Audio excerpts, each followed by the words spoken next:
Russian President Vladimir Putin is pushing forward with plans for nuclear tests, just a week after former President Trump suggested the United States might conduct its own.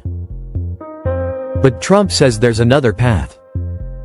We're the #1 nuclear power, which I hate to admit because it's such a horrible thing if it ever has to be used.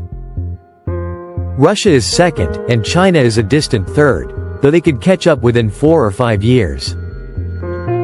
Maybe we can work on a plan to denuclearize all 3 nations. We'll see if that works. Joining us now, Fox News senior correspondent Benjamin Hall. Round of applause, everyone. Benjamin is here in person and presenting tonight. The president made headlines when he said the US might resume nuclear testing, the first time since the early 1990s. But now he's talking about denuclearization. It's been fascinating to watch this back and forth between Russia and the US. President Putin is clearly responding to what President Trump said. But it's worth noting, it could take Russia months, even years, to prepare for an actual nuclear test.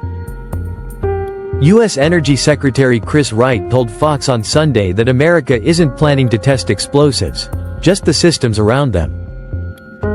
So perhaps some of this is political bluster.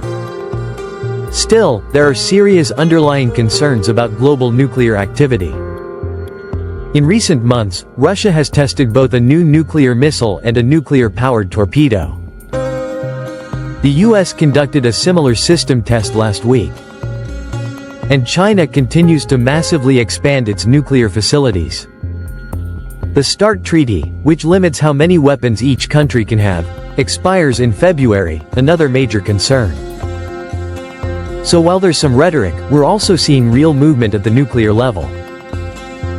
And since the war in Ukraine began, Russia has frequently hinted at the use of nuclear weapons, often as a threat against US support for Kyiv.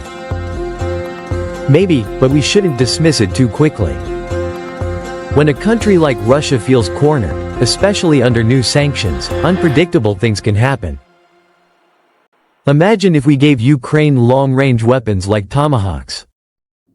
Exactly, the war might end faster, but we don't know how Russia would respond. Switching gears. Tonight is the Fox Patriot Awards, and Benjamin, you're presenting the very first honor award, named after your oldest daughter, Honor. Tell us about that. I'm so proud of this. After I was injured in Ukraine, I remember blacking out after our car was hit.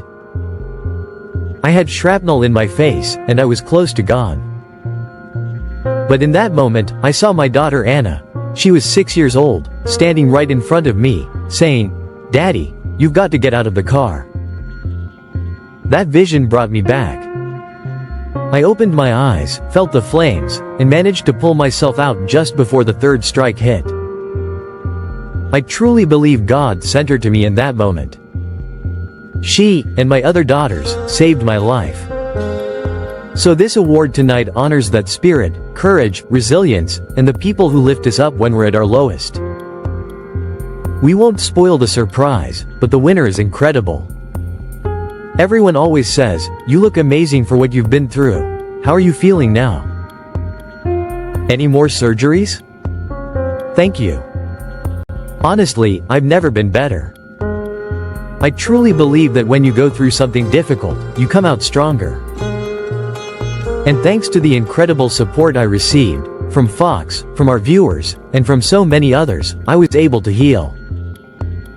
Now I feel it's my duty to pass that strength on to others going through their own challenges. And you even went back to Ukraine, and interviewed President Zelensky. That takes courage. Yes, I had to go back. There were efforts to silence journalists there, to stop the truth from coming out. But we refused to be silenced. We keep reporting. That's what journalism is about.